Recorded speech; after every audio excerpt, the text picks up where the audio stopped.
Alors, Bezrat Hashem, le Chok l'Israël de ce matin, Choulin 84a. Amar Rabbi Yochanan, Arotse shit asher ya'asok bib'ema daka.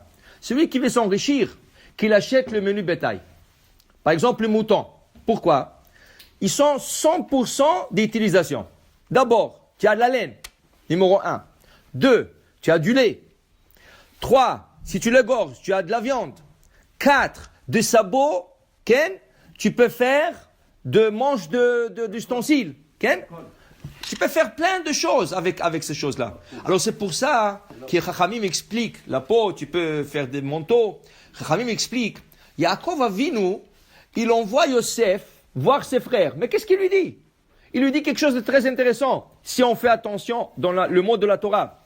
Vayomer lo Yaakov, dit Yaakov à Yosef, Lech na re'eh et shelom achecha ve'et shelom atzon.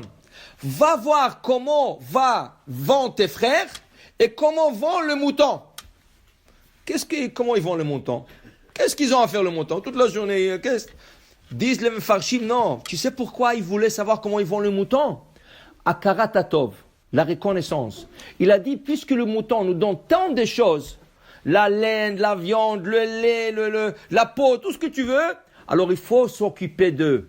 Il faut avoir Akarat Atov, il faut avoir la reconnaissance envers cet animal qui est 100% utilisé.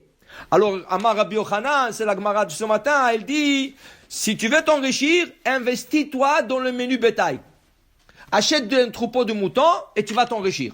Après, dire Amar Rabbi Yochanan, Mishiniach lo aviv ma'ot verotse la abedan. Dit Rabbi Yochanan, moi j'ai un autre conseil pour toi. Pas seulement comment t'enrichir. Je peux te donner un conseil comment perdre de l'argent. Et qu'est-ce que ça veut dire ça? Il nous donne un conseil comment perdre de l'argent? Non. De ce qu'il va te dire maintenant, tu vas comprendre qu'il faut faire le contraire. Ok? Alors comment? Arotse la abed ma'ot, c'est lui qui a un grand héritage de ses parents. Maintenant, il veut perdre cet argent, parce qu'il y en a qui, dès qu'ils ont un peu d'argent, ils perdent la tête. Ils commencent à voyager, à gaspiller, tout ça. Ils ont tout perdu. Alors, il dit ici, tu veux perdre de l'argent? Voilà. Il bâche klepishtan. Va t'acheter des habits en lin. Vishtamesh bikles chouchit. Va t'acheter des ustensiles en verre. De l'époque, qui était très fragile. Viskor po'alim.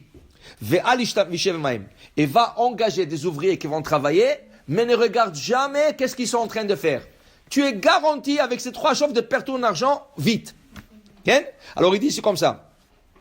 Il bâche klepishtan, bekitana rumita. Il y avait un tissu très cher. Okay? À l'époque de Chachamim, c'était un lin très très cher. Okay?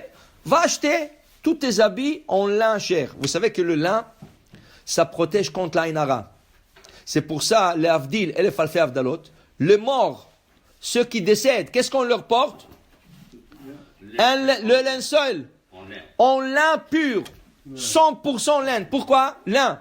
Le lin, il protège contre la inara, contre le mauvais esprit, tout ce que... Alors Yosef, regardez dans la Torah. Yosef, il s'habillait de lin. Par eux, il connaissait ce secret. Alors, il voulait lui enlever cette protection. Qu'est-ce qu'il lui a fait? Revid azaav al savarav. Où il lui a fait un collier en or, comme en tissu avec de l'or. Il lui a mis sur le cou. Pourquoi? Parce qu'il était déjà tout habillé en lin. Il voulait lui enlever cette kedusha de... Pourquoi? Celui qui est habillé en lin, la sorcellerie ne s'attrape pas sur lui. Il est protégé de tout. Alors, Paro ne voulait pas que Yosef soit si protégé. Il lui a fait comme un beau collier en or, des tissus avec des trucs en or, de fils en or, pour qu'il ne soit pas habillé complètement avec du lin. Yosef ne le mettait pas. Il ne mettait rien quand il était devant le pharaon. Mais toute la journée, il te prenait. Alors, il dit ici, le lin, ça protège. Mais le lin, il y avait un lin qui était très cher. Très, très cher. Ok? Amen. Alors, il dit ici, achète ce tissu en lin, ou en soie, ou en n'importe quoi, et tu vas perdre de l'argent rien qu'en achetant des habits. Tu investis dans les habits. Les habits, ça s'use. Okay? Ça s'use. Ils ont fait un reportage. Le plus riche homme au monde, il s'habille avec un jeans de $30. Et les hommes pauvres, ils s'habillent avec un jeans de $200. Le riche, il ne s'habille pas avec un jeans cher. Et en plus de ça, il y a des trous dans les jeans. Tu payes même pour le trou. Eux, ils font des trous et toi, tu payes pour le trou. Et après des chemises, ils achètent des t-shirts de 5, 10 dollars. Les autres, ils achètent des t-shirts, 100 dollars, 200 dollars. Ils ont fait une comparaison sur le marché. Alors, il dit ici, ne t'investis pas dans les habits. Il faut que les habits soient propres et beaux, mais il ne faut pas trop investir dans ça. Après, il te dit ici, Kles Ruchit, pourquoi? Bezugita Chavirta, à l'époque du Talmud, le verre, le matériau vert était tout neuf. Alors, c'était pas comme aujourd'hui qu'il y a des verres qui sont résistants au chaud, et tout ça, s'ils tombent, ils se cassent pas, comme le Pyrex, Acropal, tout ça. Alors, dès que tu touchais le verre, il se cassait. Si tu achètes tout en verre, tu es garanti, en bout de quelques temps, tout va se casser et tu as perdu ton argent. Et la troisième des choses, il te dit ici, Rabbi Yochanan, va engager des ouvriers et ne t'assois pas avec eux. Par exemple, tu as un champ, va engager 20 personnes qui vont travailler et ne regarde pas qu'est-ce qu'ils font. Ils travaillent pas, ils volent pas. Des employés, tu as besoin d'être derrière. Qui veut dire rien que voir. Tu n'as pas besoin de leur harceler laisse-leur travailler, mais surveille. Surveille, qu'est-ce qu'ils sont en train de faire? Alors il dit ici, Mishum Pseda. Pourquoi? Pour ne pas perdre Chas v'Shalom. Après il dit ici, la Gemara continue. La Gemara continue. Elle dit, puisqu'on parle de richesse, comment devenir riche? Amar Rabbi Amé, Darash Rav Avira. Rav Avira, il a étudié. Des fois, il disait ça au nom de Rabbi Amé, des fois au nom de Rabbi Assé. Il dit ici, le olam yochal adam vishte pachot masheshlo. Il faut pas manger de délicatesse toute la journée. Mange un peu plus que tes moyens. Dis-moi, si tu vas sortir chaque soir au restaurant, tu vas mettre ton argent, tu vas perdre ça.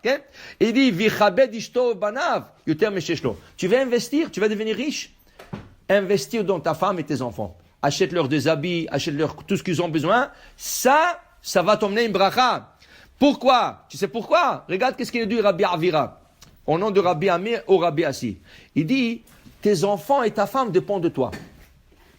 Si tu leur donnes pas, ils vont pas avoir ni à manger, ni à vêtir, ni à sortir, ni à rien du tout. Ils dépendent de toi. Ça veut dire qu'ils te regardent toujours. Toi, tu es l'exemple pour eux.